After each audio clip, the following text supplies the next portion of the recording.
Vous avez lancé cet appel hier aux dirigeants de 7 enseignes de grande distribution à ne pas réduire leur offre en rayon. D'abord, dans quelle proportion cette offre est réduite aujourd'hui ? Alors on est sur une diminution de l'offre de l'ordre de moins 12% sur une année, donc c'est très très important. Et effectivement, nous on lance cette alerte parce que on redoute de rentrer dans un cercle vicieux. Si les enseignes de la grande distribution continuent à réduire l'offre de produits bio, demain, les consommateurs vont consommer de moins en moins de produits bio. Et en fait, on a déjà des témoignages de clients de supermarchés qui nous disent moi, je vais faire mes courses au supermarché du coin. Et du jour au lendemain, le rayon bio a disparu. Il est remplacé par le rayon saveur du monde.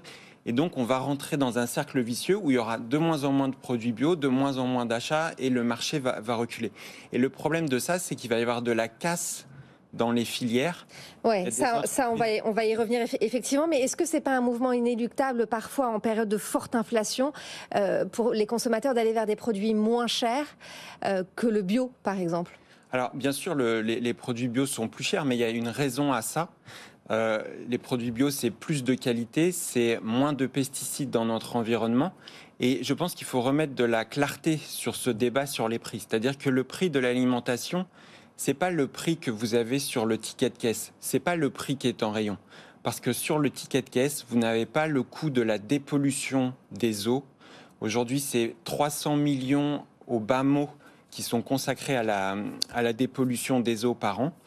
Vous n'avez pas le coût des maladies liées à l'utilisation des pesticides et vous n'avez pas le coût de l'impact climatique de l'agriculture. En bio, par exemple, on utilise moins d'engrais azotés. Les engrais azotés, c'est quelque chose qui contribue fortement à l'empreinte carbone de l'agriculture et donc au réchauffement climatique.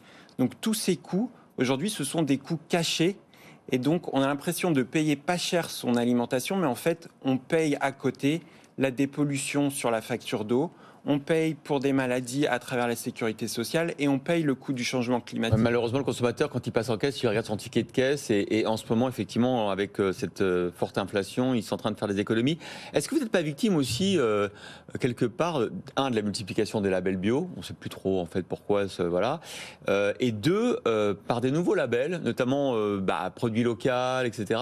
On se dit, est-ce que finalement, justement pour réduire l'empreinte carbone, est-ce que c'est pas aussi vertueux d'acheter à un producteur très proche de chez soi, plutôt que d'aller acheter un produit bio qui parfois vient de l'autre bout de la planète? Il y a eu ça aussi quand même. Alors, sur la question... Les haricots verts qui viennent d'Égypte, les avocats qui viennent du pays.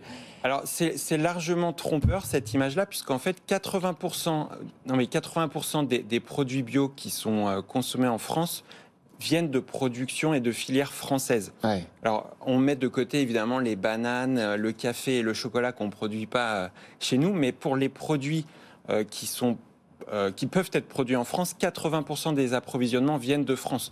Donc ce sont des agriculteurs de nos territoires, ce sont des PME qui ont investi, qui ont créé des emplois depuis des années, et on a besoin du coup que la grande distribution, qui a été partenaire quand tout allait bien, reste aux côtés de ces filières quand la conjoncture est moins favorable. Sinon, c'est plus du partenariat et c'est de l'opportunisme.